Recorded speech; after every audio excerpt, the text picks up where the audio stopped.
I disagree with the use of word. You cannot say a man lost when he is contesting it.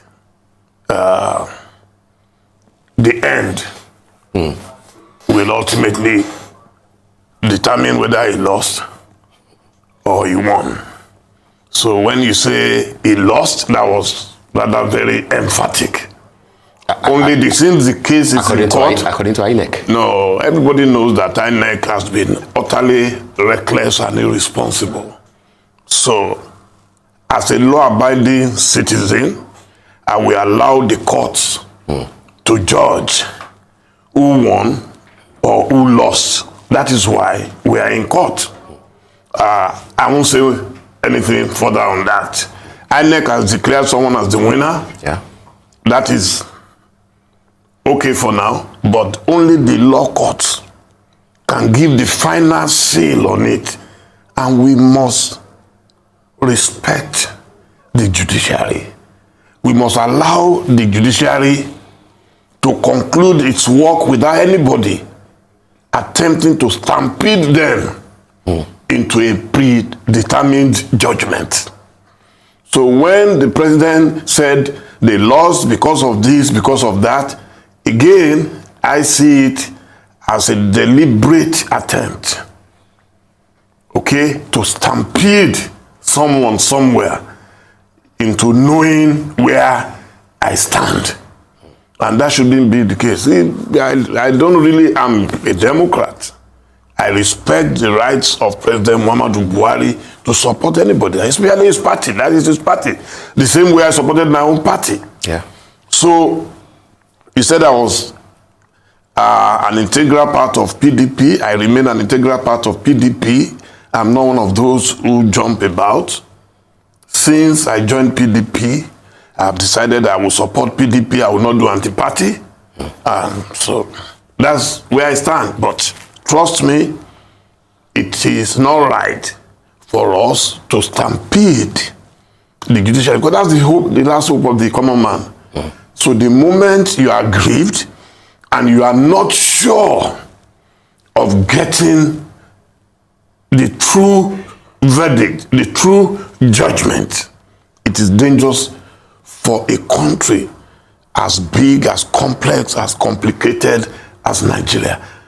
Whoever the court decides, then it's final. And it won't be the first time, it won't be the last time, but we should not stampede the judges.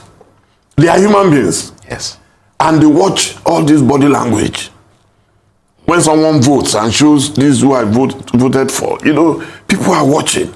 And our kids are asking us, is this normal?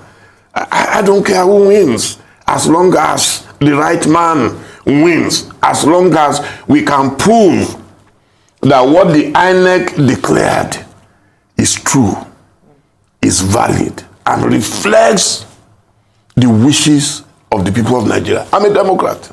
There's no question about it. And some of us fought for this democracy. So if we don't practice what we were preaching, then that would be so unfortunate. Okay, so I want to touch on two things. Now, first off, you've spoken about waiting for, of course, the petition results to come out. But we're seeing a PDP accusing a president of attempting to bully the judiciary, which is currently handling the petitions. They are saying that he's giving legitimacy to a clearly flawed election and asking that all sanctions be extended to all those involved in manipulating the 2023 election. So my question to you is this: do you still have a huge trust in the judiciary to be able to ably represent what their findings will be from this petition? And when those results come out, whether they are positive or negative, would you be accepting that 100%? And then secondly, you've spoken about the fact that you are a member of PDP through and through. Now, we're aware of, you know, the factions that have sort of formed. I mean, we know about the G5 governors, but to fully fixate on Governor Nyesom Wike, who has participated in anti-party activities, but we're not seeing any, any pressure being put on, on him. We're seeing we saw the case of the national chairman, Dr. Iyorchia Ayu, who had been insisted on his resignation, but we're not seeing that push for the G5 governors or even Nyesom Wike, who has has come out to say that, he did participate in anti-party activities? Well, to answer your first question, if I didn't believe in the judiciary, I would not say we should wait for them, for the verdict of the courts or the tribunal or whatever. We don't have a choice. I believe in the rule of law, and I believe that my candidate, my principal, Alhaji Atiku Abubakar, is one man you can never accuse of going against the law of the land. He believes firmly in it, and that is why whenever he is aggrieved, he does not call anybody to riot. He simply goes to court. And whatever the court decides this time, I'm very sure he will abide by it. On the issue of anti-party by the G5 governors, my attitude is leave everyone to their conscience. You cannot destroy a bridge after you've crossed the bridge. I've said it openly. I was a consultant to Governor Wike, brilliant man, a high performer.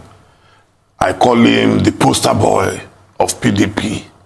But if you are aggrieved to the extent that every day for almost 1 year you are still fighting, you are not ready to forgive your enemies, it is his personal decision. And that's what I respected about those who left PDP before Buhari came in. They left PDP before fighting PDP.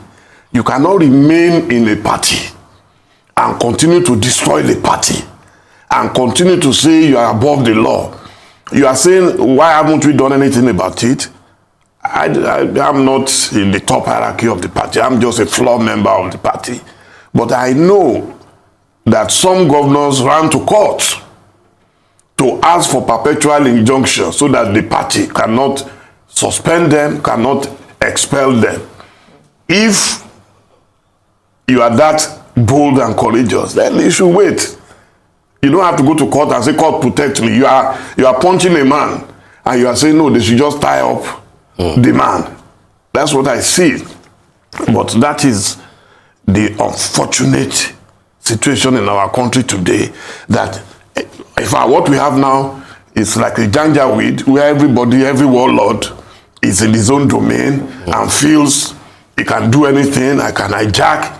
If you want to win an election, all you need is make sure you have enough money by fair and foul means. Just get it. Just hijack the system. That cannot be the democracy we suffered for. And a lot of people are asking, so why did you guys bother to fight the Abacha government if civilians are now acting worse than Abacha?